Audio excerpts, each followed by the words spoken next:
Going Through the Fires of Life with Jesus by Pastor Robert McKim. Chapter 2. Growing up in the late 1960s. In the 1970s, people used to treat with brotherly love. When I was still in my mother's womb, God knew me. Both my mother's sister, my aunt, and her mother, my grandmother, had passed away, and my father's father, my grandfather, had passed away as well. I was born November 18th, 1964, to a mother who had only a second-year high school education and a father who only had a junior high school education from the 1950s. My father was 29 and my mother was 16 when they were married. The law today would have had my father up on charges for being 13 years older than my mother if this was in 2014. They were married December 1963 in my father's parents' house. My mother was working for my father's parents cleaning their house. My father's father owned a moving franchises business for Allied Van Lines. When my grandfather passed away in November of 1964, the business was turned over to my grandmother, father, and his two brothers and one sister. Then my father's older brother took over while my father worked for his brother. My parents attended the Stop 9 Church of Christ in Byesville, Ohio, where they were baptized. My mother's cousin, Flavel Miller, was the pastor. My parents had another son they named Mark, who was born premature and passed away shortly after he was born in 1969. My mother would tell me that I had a brother, but my father wouldn't even talk about it. As I was growing up, I remember my mom would take me uptown with her to a store where they had a deli to get sub sandwiches. One time, both my father and mother was shopping at the store, and I saw some real-looking police and fire badges made out of hard metal I wanted. I would ask my dad, and he would tell me no, but I wanted them because I was wanting to become a police officer, and my mom made my dad, says day, get them for me. She would take the taxi up and back, or she would take me up in the stroller. I once had a loose tooth after I fell out on the front porch. My parents took me to a dentist who was about to take my tooth out when it shot out of my mouth and across the room. The dentist still charged my parents for having to open up the office after hours. I remember a trip my parents took with me out west to California to see some family, and I remember lying in the back window of the car to sleep. Back then, there were no seatbelt laws like they have today. I remember staying in a motel that was built like Indian teepees. I also remember my parents stopping in an old west town that had cowboys shooting it out in the street in an Indian village where the Indians were dancing around. I remember one of the Indians had picked me up and danced around with me in his arms. My father was hurt when he was working for the A.J. McKim Transfer and Storage in Cambridge, Ohio, a family-owned moving business in 1971. A heavy freezer fell on his back when he and a new worker was trying to move it out of someone's basement, and the new worker took one step ahead of my dad, and my dad lost his grip on it. My father was in the Bethesda Hospital in Zanesville, Ohio for a few weeks, till he was better to come home, but he was never allowed to return to work again. He filed for Social Security disability and worker compensation, and after getting an attorney and having a hearing, he got the workers' compensation. When I was 5 years old, I had to go to the old Cambridge Memorial Hospital to have my tonsils taken out. Back then, they kept you in the hospital for a week to make sure you are going to be fine before they let you go home. I was scared and cried a lot because my parents left me there and the nurses had to take care of me. I craved ice cream, popsicles, and chocolate milk. The nurses would give them to help my sore throat and to stop me from crying so much. My bedroom was upstairs of the house. I had a playroom next to my bedroom. My parents' bedroom was on the main floor next to the bathroom. The furnace was a type that was on the floor with a big grate over it. I would have dreams when I would sleep in my bed that I would be climbing up a railroad switch lights that would go up and over the tracks, and once at the top, I would fall into a train car hauling coal. I would wake up every time I had this dream, and I was even afraid to go to sleep. Life was fun for me growing up because when we lived next to my father's mother, my grandmother, my mother's grandmother lived behind us. My mom's grandmother would get jealous if I was staying at my dad's mom more than her house. She was a baker and would make me homemade cherry pie and homemade cinnamon when I was at her place. She loved to bake pies, cakes, and homemade bread. My dad's mom had cable TV and a 25-inch color TV with channels I liked to watch on Saturday mornings. I used to watch WUAB, Channel 43, from Cleveland at 12 noon. There was a show called Superhost. I liked to watch because there was a half an hour of The Three Stooges, 2 hours of a monster movie, such as Godzilla, Gamera, Rodan, Mothra, and another half hour of Three Stooges. Life for me, on the other hand, was a struggle because there were some neighborhood bullies that would pick on me because I was not like them. One day when I was walking home from school when I was in the first grade, the neighborhood bully and 2 of his friends stopped me in an alley with a knife, and he was going to stab and kill me till an older lady came out and told the other boys that she had called the police. The police came and took me home. Once my older cousin, Teresa, was watching me as I was playing upstairs when I came down after calling out her name and she didn't answer. I saw her lying on the floor next to my parents' bed. I thought that she was playing or sleeping and tried to wake her up and threw some things on her, but she wouldn't wake up. I went over next door to my grandmother's and she asked me where Teresa was, and I told her. I guess she had passed out and fell on the floor. I had a toy that I could ride in outside called the crazy car. One day my cousin Brian came to visit and he was playing in it and broke it because he was too big to play in it. I was not happy that he did that. I learned to my ride a bike on the road in front of our house. I had a friend, Buddy, that lived next to me. He lived with his grandparents because there was some issues with his mother, and one day he wanted a haircut, so I tried to cut his hair for him. My aunt was not happy and took a switch and whipped me, it says wiped, then sat me in the corner. That was the only time I have been punished in my life for something I did wrong for what I thought I was doing to help someone. As the saying goes, no good deed goes unpunished. I liked his grandparents, but my parents didn't like them at all, because when his grandparents would be drinking and getting drunk, they would give me money. Once they gave me $20. I took it to show my parents, and my parents got very upset and took me back over to give it back to them. They told my parents that it was what they wanted to do and it was my money because I was a good kid.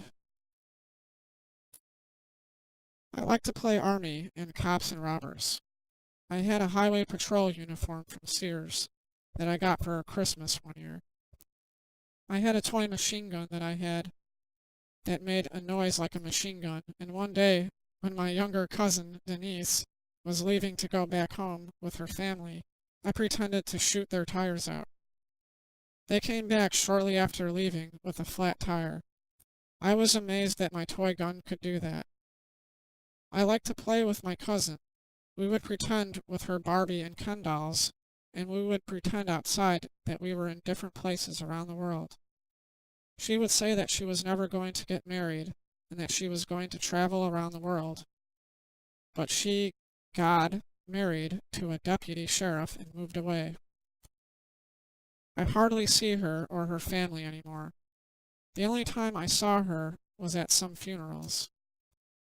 I used to play with different toys, and I wanted to be a police officer, but when I wasn't playing, I was trying to make some extra money with a Kool-Aid stand out in front of our house, and the only business I would get was the mailman and some cars that would pass by.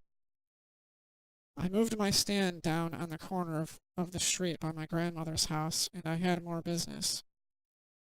Not only would the mailman and passing by and cars would stop by, I would even have police officers stop by for a drink of Kool-Aid. I have been living with lots of pain in my knees and elbows as I was growing up. The doctor would just say that I was accident prone and had lots of sprains. I also had problems in school and was put into a new class that was to help me, called the Learning Disability class.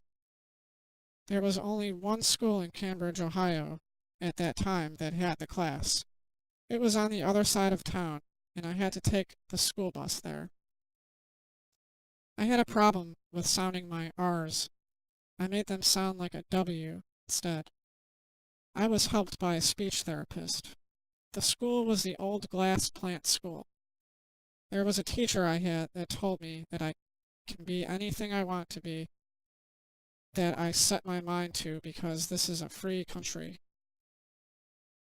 One day while I was walking home from my cousin's house that lived 3 blocks from us, a church bus from the Trinity Baptist Church stopped, and they asked me if I would like to attend their vacation Bible school. They took me home, and after asking my parents, I was going to their vacation Bible school. I stayed at church and was the children's church song leader.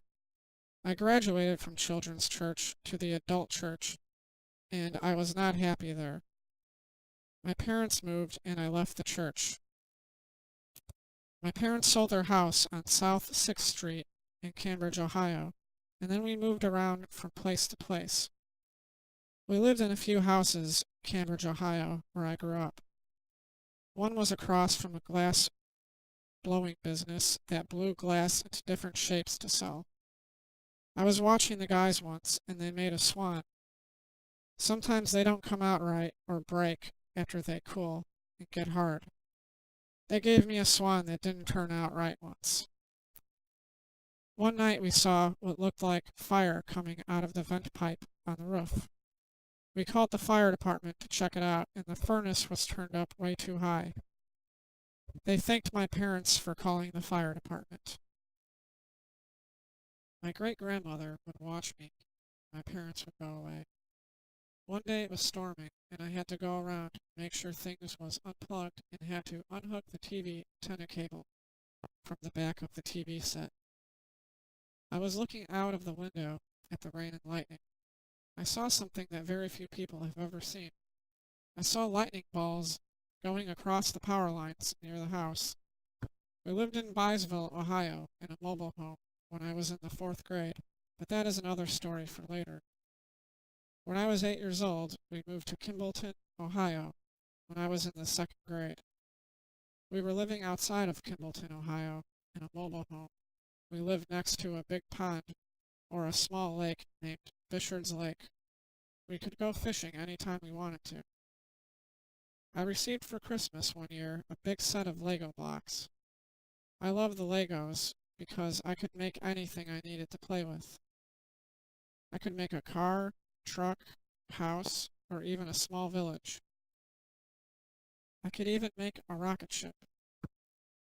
I wanted to become a police officer, but my mother also had this home medical book. I would look at it and wanted to become a doctor. One night I had a dream that a person's head became a skull and came to life, then his jaw fell off. This scared me so bad that I quit looking at the book and pretend more with my Legos. This is me playing outside in my homemade police officer uniform. We were living in the mobile home in Kimballton, Ohio. One winter, it snowed so much we were snowed in. and couldn't get out our driveway or up the road. My mom canned green beans from the garden, and we ate green bean sandwiches during the winter, and we couldn't get to the store. We would take and put butter on the bread and put green beans in between the bread. I liked riding the school bus and told the bus driver that I wanted to be a school bus driver when I get older. I would sit up front and watch him as he drove the bus. He would let me to open and close the door. He was the grandfather of our landlord's granddaughter, who also rode the bus, and I liked a lot. There was a store in Kimballton at the time, and he would turn around at the store. Sometimes he would stop and buy us kids some candy. I also had a school teacher that I liked a lot, and on the last day of school, I gave her a kiss on the cheek. When we lived in Byesville, Ohio, I was in the 4th grade. I was put in the 3rd grade in a regular class till they got my records.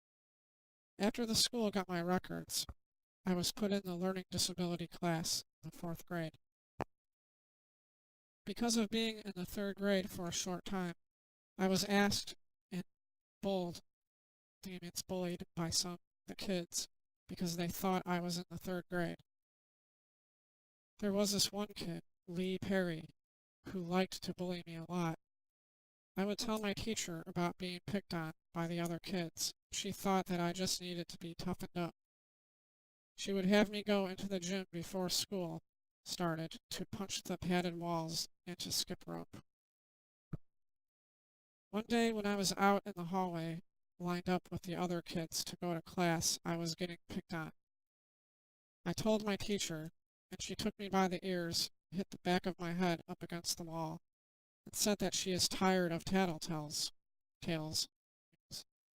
I told my mom, and my parents called to tell the principal about what happened. We had a meeting with the principal and the teacher about what happened. The teacher was going to take my mom and hold her by the ears to demonstrate what she did to me. My parents took me out of the school and moved. In 1974, we were moving to Florida, and after driving all the way there to look at a place to rent that my parents were promised by a realty agency, they took $50 of their last $100 my parents had before they would even let my parents see the place. When they took us there was an older 50s or 1960s mobile home in a rundown mobile home park. My parents got mad and wanted their $50 back. We went to a fire station, called the police. The police said that they couldn't get our $50 back because it was in the realty company's policy to charge $50 before showing a property. The police came back to the fire station to talk with my parents. The firefighters gave me a toy firefighter's hat, and they even took up a small collection to help my parents to get back to Ohio. As my dad was driving back to Ohio, a bird flew off a pickup truck and struck the windshield of our vehicle. There was a very loud pop when it hit that made my ears pop, and I was sick to my stomach. People were stopping to help us, and they called an ambulance and the state patrol. The state patrol had my parents follow them to a hospital where they had glass removed from their eyes and skin. I was sick, and I got sick all over the floor when I was waiting in the waiting room. My parents got a motel room in the small town down the road from the hospital after we got out of the hospital. They told the owners of the motel what happened, and they put us up for the night for free, and they got a hold of a garage to work on our vehicle. We were helped by the owners of the motel and even some of the people staying there. They took up a collection to help us get the windshield replaced and enough money to get back to Ohio. People are not that way anymore. They don't go out of their way today to help someone like they did for us. People are getting stuck up. They are only out for themselves rather than helping their neighbors. After returning to Ohio, my parents rented a small three-room house in Oxford Avenue in Newcomerstown, Ohio. There was a pretty blonde-haired 5-year-old girl who was my friend that I would play with when I had the chance to. Her name was Kathy, and she had a little brother, and sometimes her parents had to leave, and they would let me watch them till they got back. I was playing in her bedroom one day, and she tossed a ball up to the ceiling, and it hit the light shade, came off, and broke over my head. I got some cuts on my head and face, but I was okay otherwise. The girl was crying because she thought that she has hurt me real bad. One day while we were playing outside, I thought I had heard my mom call for me to go home, and when I told my friend, she started to run after me crying for me not to go. I know she was only 5 years old, and I was 10 years old, but I believe that she liked me as a big brother or someone that she wanted in her life and that she needed all the time. One day when her mom asked me to watch her and her brother so she could go up to someplace, Kathy asked me if I wanted to play house. I said okay, and she and her little brother play our baby. I could be the daddy and she could be the mommy. She wanted to do something she saw her mommy and daddy do. I asked her what it was, and she told me that she wanted me to kiss her. I was only 10 years old, and I was scared of what someone would think if a 10-year-old kissed a 5-year-old girl. I told her that we could kiss, but someplace where no one could see. She said that was okay. We later went outside to play in some trees where no one could see us, and I kissed her. I learning how to masturbate after seeing my cousin doing it once in our bathroom. And I was outside playing in the dirt in the trees where no one could see me. The 5-year-old girl next door came out to look for me to play, and I told her I was in the trees. She came over, and she was wearing shorts, and when she sat down, I could see up her leg, and I saw her private place. I told her, and she called it her. I told her, and she said she called it her butterfly. I asked her if she wanted to see my private, and she said she saw her brother's. I asked her if she saw a boy pee. I had to pee at that time, and she said okay, and I showed her mine, and I peed for her. I was just being a boy wondering what girls had, and we just did some show and tell. One day I was at her house playing and had used the bathroom. She was in the tub getting a bath, and her mom was home. I asked if it was okay that when Kathy got done that I could use it, and she said it was okay because Kathy knew what boys had. I said okay, and I went in the bathroom and used the toilet. Kathy was watching me as I used the bathroom, but we just talked. Later that day, when her mom had to go someplace with her brother, I was watching Kathy by myself. There was another day when her mom had to step out when both Kathy and her brother was taking a bath. Her mom asked me to sit in the bathroom and watch them till she comes back. One day I was sick, and I started to have sharp stabbing pain in my lower right side. My parents called Dr. Agricola to see if he could look at me. He took me into his office and looked at me and said that I was having appendicitis. How do you say that? Oh, appendicitis. Oops. He told my parents to take me to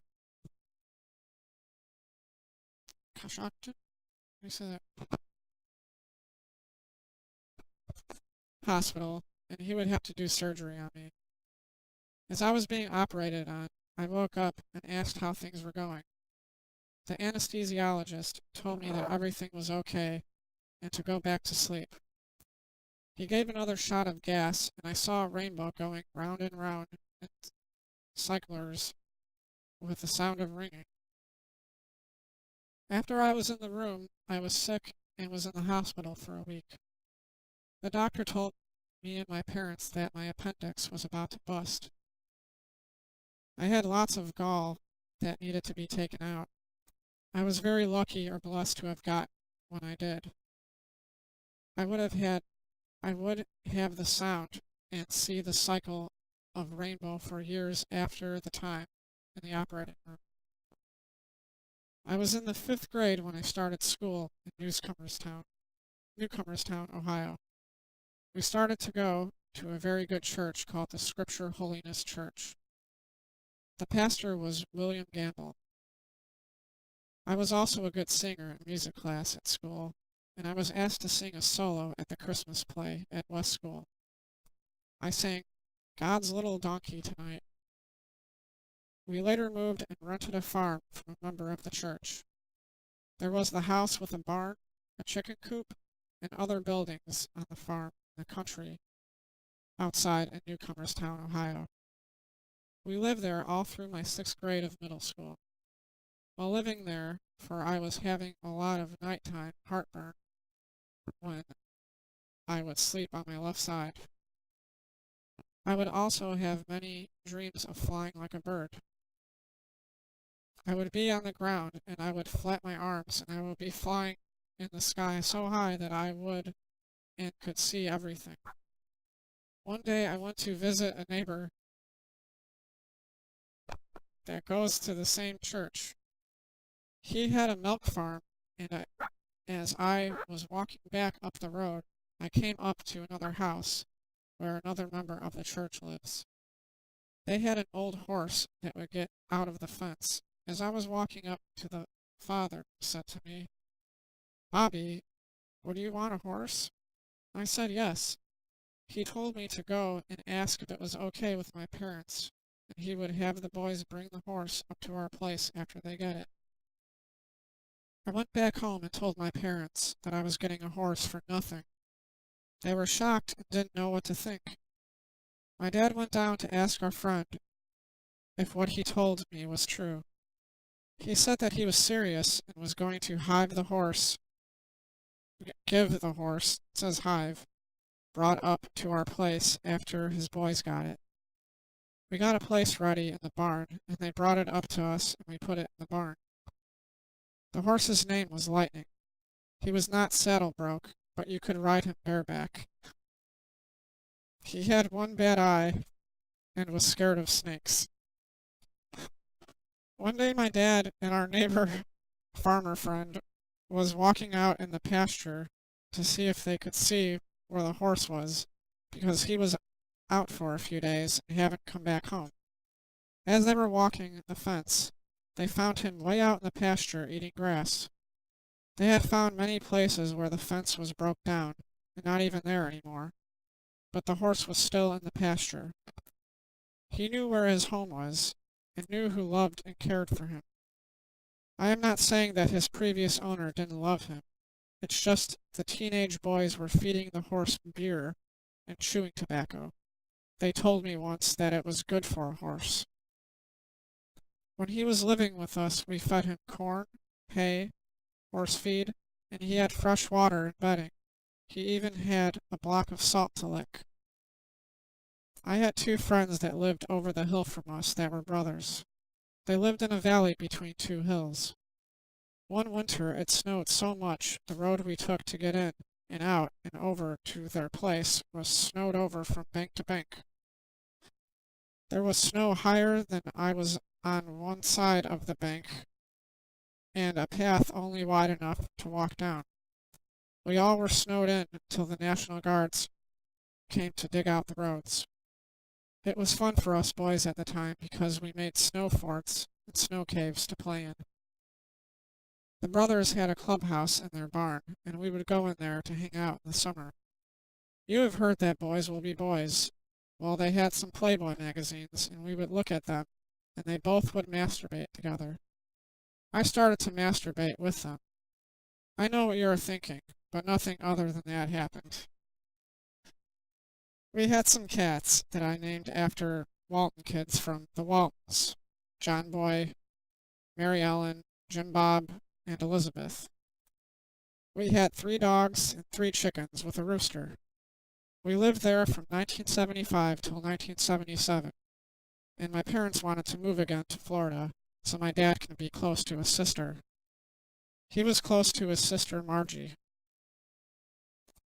My horse got down and wouldn't get back up, so my dad and a neighbor farmer come to put the horse out of its pain he was in and take him away before I got home from school. I was hurt inside, but I never forgot my horse.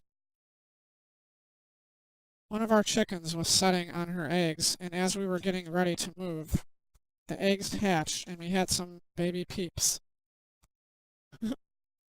We got rid of all the animals we could, and my cousin Brian took some out on the back country road to set free. While we were packing to move, my parents had me go into a store on Main Street in Newcomerstown, Ohio.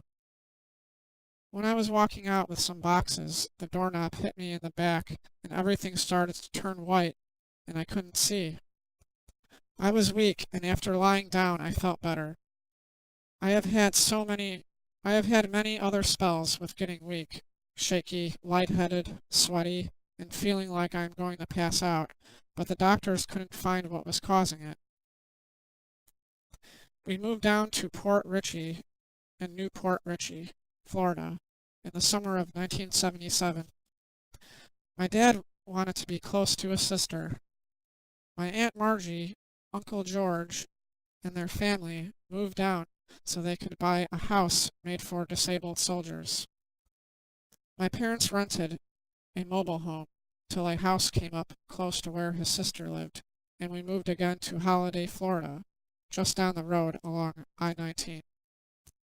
We lived there for a while, and then we moved again into the house up the road where his sister lived before they got their new place built. This is me in Florida. I was watching TV, and there was a news flash about Elvis passing away on August 16th, 1977. I was not that big of a fan of Elvis, but I went and bought a record because I liked his songs, and I liked the song Love Me Tender. As time went on, I fell at school and hurt my knee real bad. I was walking on crutches and was on my way to my locker to get my books and saw that my lock was not on the locker. I opened it, and my notebook binder with my free lunch tickets and all my notes was taken out of my locker. I put the lock back on the locker and went to the principal's office to report it. When I started school, there was no learning disability class at the school, so I had to be in regular classes, and the school was built more like a hotel with the lockers on the outside and the building in the outside hallways, and the classes was on the inside like a hotel room. There was a separate building for the cafeteria, the office, and the music building. One day the fire bell was ringing as we were going between classes, and we didn't know what class we should be in. Later we found out there was a bomb threat. One day my locker was broken into, and went I told the assistant principal, and he went back with me to my locker, and now the lock was taken off the locker. The school was saying that I stole the lock and was lying about my locker being broken into. They gave me new free lunch tickets, but they thought that I kept the lock and I sold the free lunch tickets. Why do people always think the worst about you when you are the victim? I have noticed that people have been changing from a spirit of trusting to a spirit of fear and distrust. I was late for class one day and had to get a pass from the assistant principal, and there was this older girl that was with him, and she was saying how cute I was and wrapped her arm around me. I spun around and tripped and fell on my right knee. My knee was swelling up. The put me in a wheelchair and took me to the office, and my parents had to come and take me to the ER. The ER doctor said I had water on the knee and it will go away, but I was to stay off of it. I had to walk with crutches. It was hard to carry my books, and one day the school bus driver took me up to my house instead of just dropping me off at the end of the road at the bus stop like we was supposed to. It was getting very cool in the mornings, and many of the kids down there never had a coat or jacket. I had my Newcomer's Town Trojans jacket on in the mornings, and had to shed it in the afternoon.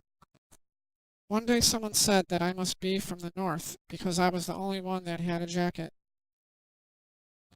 The rent for the house we were renting was going to go up because in the winter the landlords raise the rent for those who come down from the north to Florida to live during the winter.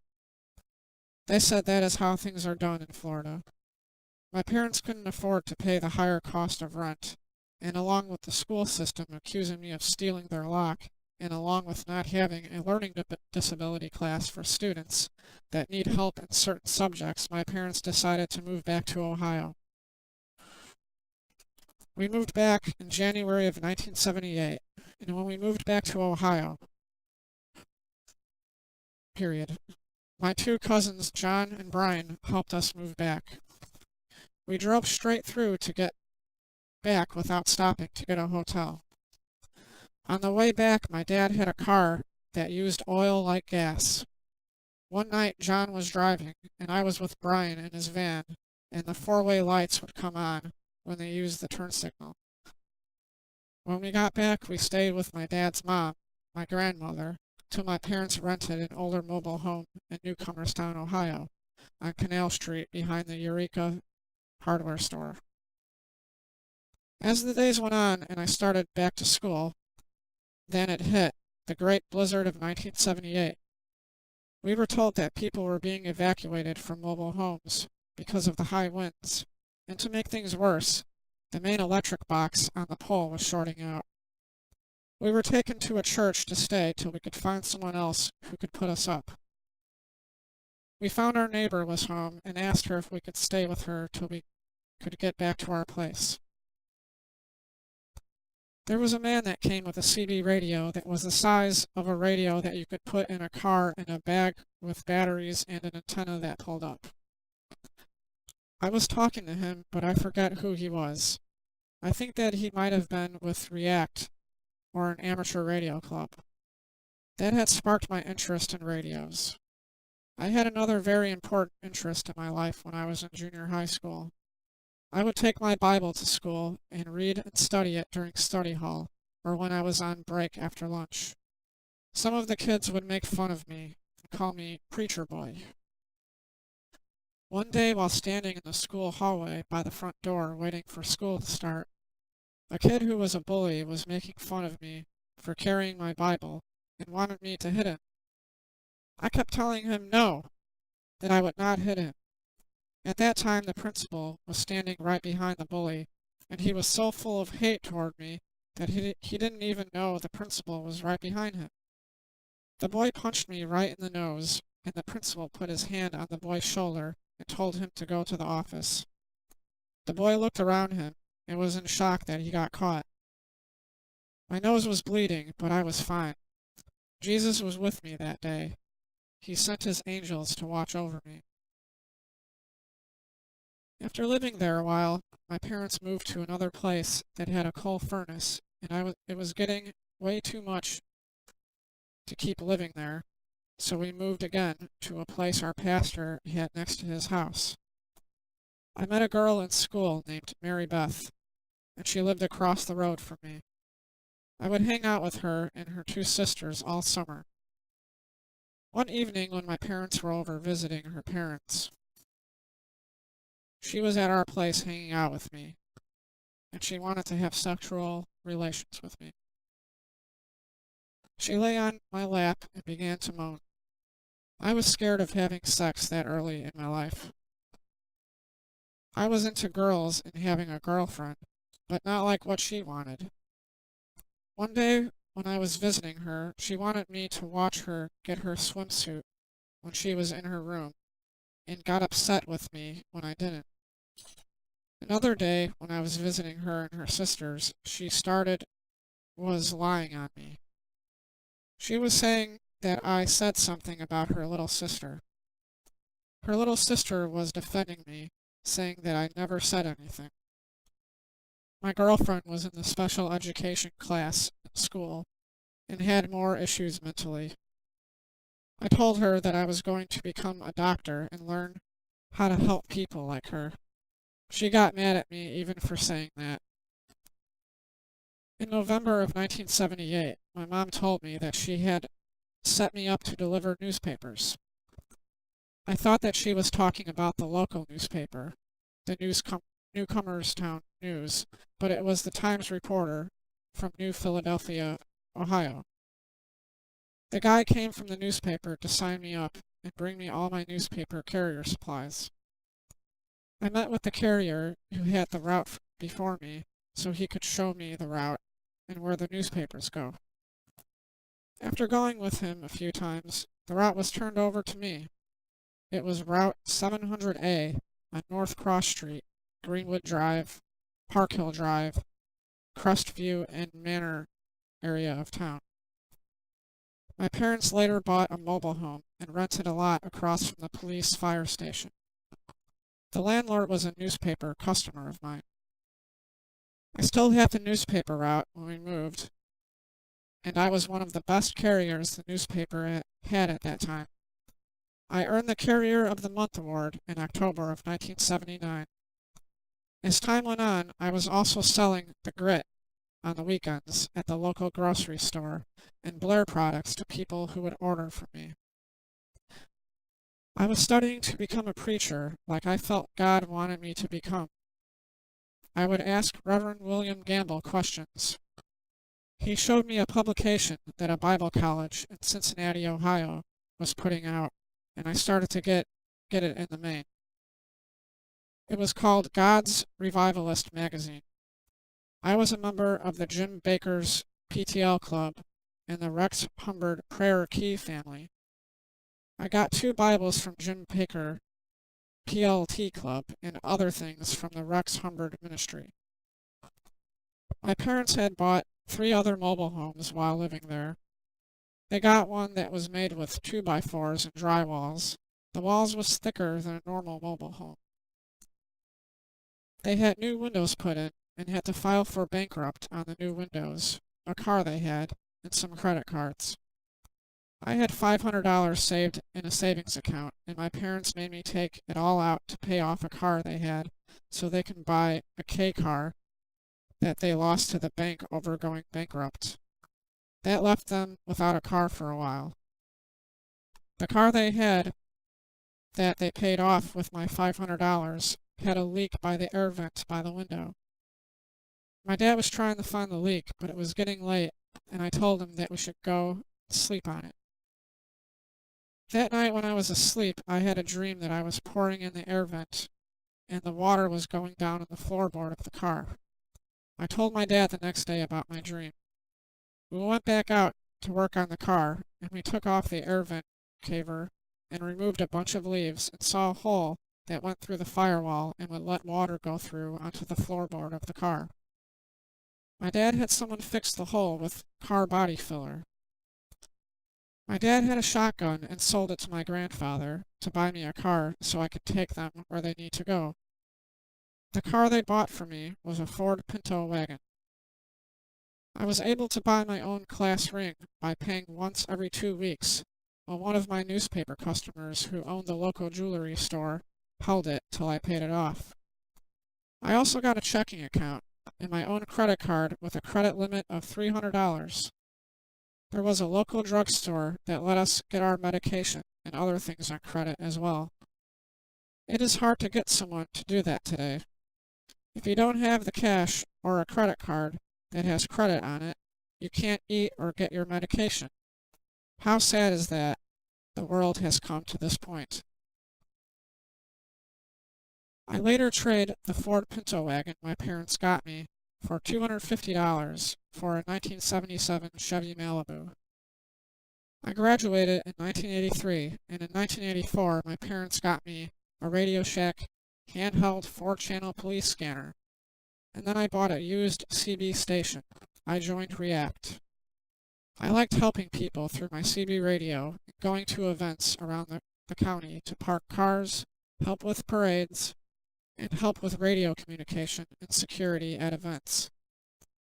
I took CPR and first aid from the American Red Cross in 1984, and one year when we were helping with the steam show to park cars, we also had We also had to help as the first aid station.